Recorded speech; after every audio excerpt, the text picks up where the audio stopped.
Hello everyone, this is part 28 of What If Naruto Got Lost During His Training TS, and I hope you guys enjoy this video and to like, to subscribe, to share, and check out the playlist, to see more comment down below. Now let's start the intro. They call me a god. They call me a god. They call me a god. Join my membership, the perks are great. It's in the description. Be sure to like and subscribe, it gives me more motivation. Enjoy. The night before, the members of the Rosuto contingent that were at the apartment complex during dinner had shared with the Konoha citizens the history of Rosuto no Kuni. Juashu told his Konoha friends about his adventures. The Konohamaru Corps was skeptical at first about the authenticity of the stories that the Rosuto group told them, but it took Juashu a little show of power to convince the 3 genin and 1 junin that the stories were true. The Konohamaru Corps and Ebisu weren't the only Konoha citizens that attended the dinner. There was a Hyuga, a Hatake, another Sarutobi, an Yumino, an Ichiraku, a Mitarashi, a Mato, a Rock, and a Yuhi as well. Hinata didn't know how to react, knowing that she had finally lost her chance with Naruto. She was 1,000 years too late. She shouldn't have acted so timid, and just acted when she still had the chance. Now, due to her hesitation, she no longer could get the man that she had loved all her life. Lucky Shino and Kiba. Ayami and Iruka were happy for Juashu, that he finally had one of the things that he had secretly, or not, wanted to have all his life, a loving family. Of course, Juashu had a rather large family at this point in time, due to his considering all his friends, and the people of Rosuto no Kuni as his family. Kakashi was glad that his student had a place in the world for himself. He was glad that he had found even more people who believed in him, who respected him, who acknowledged him, and who loved him. The only thing that bothered him was how the rest of the village was going to react to the knowledge that the Kyuubi no Jinchuriki had an entire country supporting him, and could potentially wipe out the village in revenge for the previous actions. Kakashi voiced his concerns to Juashu, and was told not to worry all that much about it. Anko found the revelation that her peeping compatriot was actually the daughter of one of the biggest anti-LS in existence. Actually, just the fact that Naruko was Juashu's daughter was surprising in itself. Kurenai felt a bit of pity for her former student and young friend, Hinata. She, along with a whole plethora of people, knew about the girl's crush on the blonde-haired formerly little Hellraiser. She knew that the girl would have to come to terms and accept the fact that Juashu was taken, and unless the dark blue-haired Hyuga wanted to become a concubine, she had no chance with the blonde. Kurenai was one of many kunoiki that believed that there are things that only women could do right, one of those things being cooking. During the meal, she was surprised to find out that their meal was made by Juashu and not his wife. When she asked how some simple-minded idiotic slast was able to become as good as he was with the culinary arts, she was asked if she knew about the advantages of lots of chakra and a mastery over Kage Bushin no Jutsu. That answered her question. Asuma wasn't all that familiar with Juashu, but saw him enough times in the past. He found it quite surprising that someone who was once so loud, and had horrible table manners, had become nearly perfect. Nearly, since there were times that Asuma saw glimpses of someone who wanted to act in a different way. One of the things that Asuma learned while the dinner was ongoing was that Juashu disallowed smoking during meal times. Asuma learned this due to his attempted lighting of one of his cigarettes. It just wouldn't light, as if some force was preventing it light. Juashu had discreetly used his superior will to suppress the existence of smoking in his domain. His imagination put a dampener on the realm of smoking. Guy and Lee were intrigued with the stories about the battles and fights that Juashu got into. They would have shouted and ranted about the power of youth, had Juashu not allowed them to shout within in presence. The 2 spandex-wearing men were forced into speaking normally or not speak at all. The training that the soldiers and the virus warriors, and even regular citizens of Rosuto no Kuni went through interested the 2 taijutsu specialists. They asked one of the Rosuto elders, Juashu's generals and councilem, to elaborate and share what they could. It was not every day that one got the chance to catch a glimpse of an unknown training method, or a long-forgotten one, or one from a country that one thought never even existed. The guests of the dinner were invited to spend the night in the apartment complex, which they all accepted. Hinata had no choice due to the fact that she didn't think that she would reach her home with the information which she had just received. Once all the guests that night were safely and securely tucked away in the beds or futons which they were provided, the Rosuto group went to the kitchen, which Juashu expanded, and had a meeting. Juashu opened with a list of the things that they were going to talk about. The plans of the, now what, were drafted, and some were finalized. As soon as the sun rose above the horizon, the invasion of the rest of Elemental would be taking place. Juashu did not plan on taking over the rest of the continent. He merely wanted to root out the organizations and groups that he believed to be a danger to his people. One of these organizations being Akatsuki, another being the Jashin cult. Not that Juashu had anything against Jashin, but the god's followers and worshippers were a bit extreme in their practices, and needed to either be converted to the true Jashin religion or eradicated. Another group that Juashu intended to destroy, or more like reorganize or something, was Orochimaru's Otogakure no Sato. Orochimaru was once a nice young man, with problems, dreams, and aspirations like any other person. He had also once in his childhood visited Rosuto no Kuni and Kyonshi's fortress, through accidentally falling through some shadows. There were a bunch of other groups and organizations, even a country or two that Juashu wanted the world to be rid of.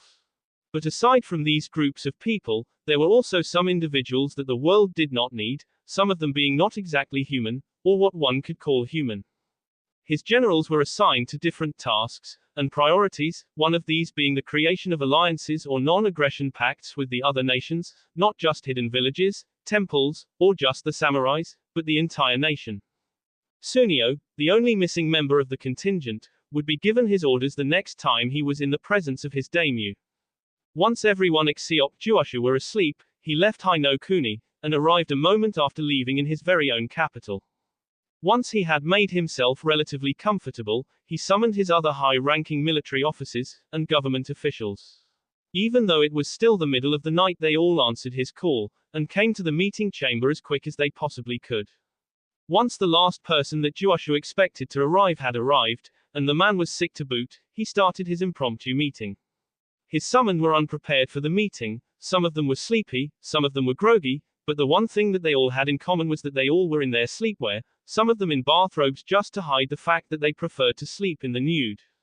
Each of the people assembled was given their orders. The military officials were ordered to gather the armies, and prepare for the closest thing to all-out war. Even with Rosuto no Kuni's actual generals, the officers present at the meeting had enough authority to call all available people to arms. Juashu instructed the military men to unearth the nearly forgotten war machines that were kept hidden meters below the earth. The army would be needing all the firepower it could muster. Being nearly forgotten did not mean that there weren't a few that were still on the surface. These few were used to train a number of soldiers in their operation. Juashu had made sure that the ones in storage beneath the surface of the earth were in tip-top condition, none of them needing to be repaired before being used. The only ones that needed maintenance were the ones that were continually in use, those that were used for training. Even without Yuji, the dragon flights would be prepped and ready to leave at a moment's notice. Same went for the other beasts and creatures at the army's disposal. The personnel of Rosuto Union that were present at the meeting were given the orders to activate all sleeper agents in every place that they had at least one. All the agents were to return home and submit complete reports of all the information that they had gathered. The spies that were under the employ of Rosuto Union were also ordered to work double time in acquiring information on the best time to attack the targets, as well as to just send out the troops nearly undetected. From what Juashu had experienced when he first landed in what had become his nation, he was going to implement some of the things he had learned then to the other countries and lands in Elemental. The continent would play by his rules. He wouldn't do all that the oppressors of the past did, he would just mess with the economy and the way things in the rest of the continent were run. From order, he would create ordered chaos. He expected that more countries would feel threatened than not from his actions, that being the reason why he ordered for the entirety of his armies to be ready to act at a moment's notice. He had been allowed by some of Zombie Sensei's friends to see glimpses of the most likely what would occur in the future of his world, therefore he knew that there was a great possibility that world war would erupt. Juashu would make sure that his nation would be ready for it. The government officials that were present at the meeting were ordered to make sure that the public knew of some things that needed to be known by his people, some of which pertained to being prepared for a not-so-smooth future. When the meeting was over, Juashu Shadow walked back to the apartment, specifically the room that his wife was in, and lay down to sleep away the remaining hours before the dawn. It was sometime after breakfast that Juashu decided to meet up with the other people in the village that he had missed. Catch up with them, so to speak. Even though that war with some parts of the continent was on the horizon, it did not mean that he couldn't have a bit of relaxation and fun. His first stop of the day was the Hyuga compound. He had volunteered to escort Hinata back to her home. His wife was secretly seething inside due to knowing that Hinata still liked Juashu. She had Naruto and Naruko tag their father. Once the four were out of visual range of Tsukiko, the two children left their father to his own devices. It was a known fact in all of Rosuto that Rosuto Juashu was unstalkable. The man didn't just sense when someone was spying on him, he knew that they were there. This ability of his was one of the reasons why 13 NE operatives were knocked unconscious, bound, gagged, and dumped by cage bushens in a certain Warhawk's office deep beneath the village. While Juashu walked her home, Hinata had some treacherous thoughts running through her brain. She was secretly formulating a plan that would ensure that Juashu would have to form a harem and marry her. Due to all the events of the previous night and day, she had for some reason finally snapped, although it wasn't obvious on the outside. On the inside she had gone into Uchiha mode, on the outside she was still her somewhat shy and timid self. But the closer the duo got to the compound, the more and more did Hinata start to resemble the rest of her clansmen. The more and more her inner self went nuts, the more and more her softer outer self became harder and harder as stone, like many within her clan. Juashu had always had an effect on Hinata, be it positive, negative, or neutral, but there was always an effect. This was not an exception to that. Juashu noticed the change in her being, long before her facial expression started to harden. He knew something was up, just as he knew that she was his childhood stalker.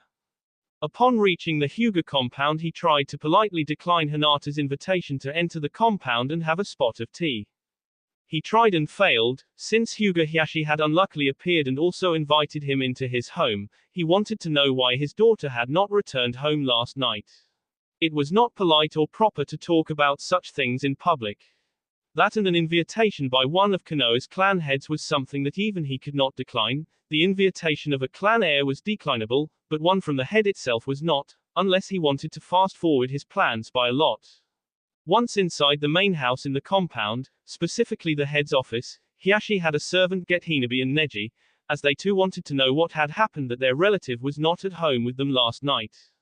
Once all that the clan head wanted to be present were present, he allowed his daughter to explain her actions.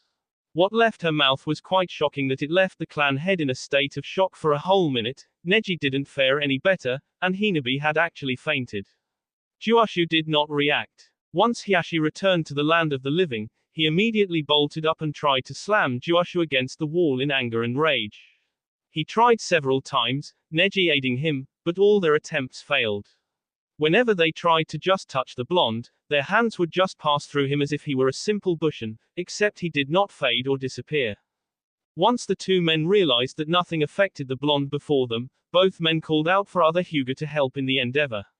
Even with the superior numbers, Juashu remained in place with a calm expression on his face, as if he was not just accused of forcefully planting his seed in the Hyuga heiress, and coming to the compound to demand that she be added to his harem, non-existent harem. He had a wife but that didn't make a harem. Once the Hyuga had run out of steam, Juashu told him the true events that had occurred the other day, as well as some suggestions on what to do to the liar of an heiress that they had in their clan. He knew that Hinata was more or less a good person, it was just that she seemed to be in desperate need of mental or psychological help. The strain of being obsessed with one person for most of one's life had finally been too much for her to take. The Hyuga, with their supposedly almighty dujutsu activated, had seen nothing that would indicate that Juashu was lying. When they had Hinata repeat her earlier statement, they noticed that she was actually lying. It was convincing to the untrained eyes, but to the Hyuga, it was as plain as day.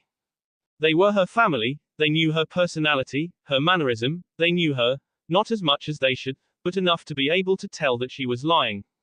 That and that she had gone over the deep end, with a possibility of getting back to reality if she was given help ASAP.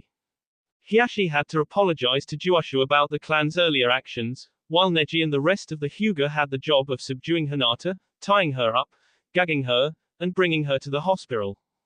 It took the rest of the people present, all of the rest of the people present, to subdue Hinata. This was due to the fact that her newly snapped mental state had made her quite the ruthless fighter. Most of the branch house members were felled with her first attack. That was until Neji managed to block the pain and tackle her to the ground, forcing her to stop her activation of the caged bird seal. He had also forced her to go on the defensive, and the girl knew the kaiten, as well as her own original technique. During the fight to stay free, Hinata had shown, for more than an hour, that she had the power to become the next clan head. It was her mental state that needed a bit of tweaking.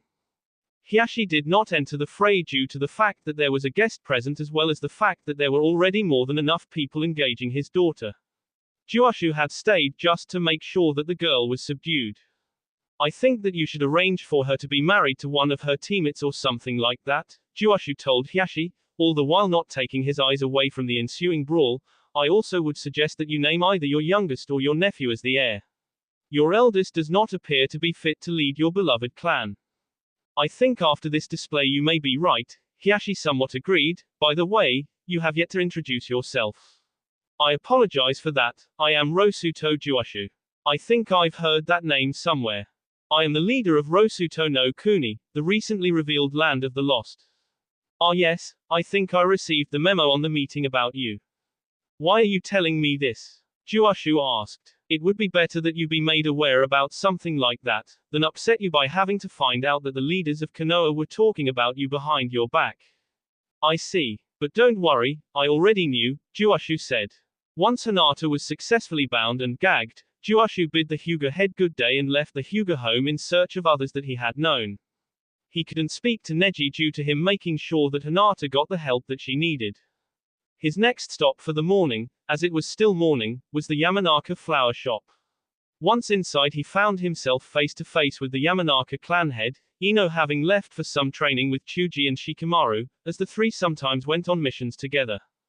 Good morning, welcome to the Yamanaka flower shop, how might I help you? The clan head said. The name's Juashu, I'm looking for Yamanaka Ino, would you know where I might find her? He asked. Juashu. Yes, is there something wrong with my name? No, not at all, it's just that that's the same name as. Onoiki was interrupted. Rosuto Juashu, leader, daimyo, and founder of Rosuto no Kuni. Yes, I was going to say that. How did you? Onoiki's eyes widened as he realized just who was standing in his family's shop. Yes, that's me. I'm looking for your daughter since I just wanted to catch up with her. See, catch up. What do you mean? My former name is Uzumaki Naruto, Juashu stated. Naruto. Onoiki exclaimed. How can you be Naruto? I'm sure Bar-chan will tell you, the short version, or something like that. If she doesn't, then feel free to find me the day after tomorrow, since your meeting with her is tomorrow, Juashu said. So, about your daughter. Training Ground 16, the clan head answered. After getting what he wanted out of the clan head, Juashu bought a single red rose, bid the Yamanaka clan head good day, and left the shop, heading for where he sensed his wife to be. While walking to the place where he sensed his wife to be, Juashu gradually degraded his physical appearance. He made himself look the age that he was expected by the rest of his friends to expect him to look. He wanted to catch up with his friends, instead of have to tell them his history as a whole or something like that. He knew that not everyone was aware that he had returned. People knew that Jiraiya was back, but not everyone knew that Juashu was as well. Most everyone would know a bit more about him and his country after Tsunade made her announcement to the rest of the village about him and his country. He wanted to know how his friends were all these years, how they had fared while he went off on his adventures, as well as gone off to war. He didn't want to have to explain over and over again how he had become Rosuto Juashu. So he'd let the rest of the friends that had not seen him yet call him by his old name. He'd tell his tale at some later date when they were all gathered together or something. It was not just his body that he changed the appearance of, he also changed the appearance of his clothes. He had originally left the apartment wearing a blue shirt, black pants, and red shoes. As he walked, he created an orange jacket and black jacket which was zipped up. He changed his pants into a darker shade of orange as compared to the orange of his old suit, and he morphed his shoes into black shinobi sandals. The only thing that would stand out was that he didn't have a high tie 8 on. That will be all for this video. Be sure to like, subscribe, share, and comment down below for more videos. Goodbye.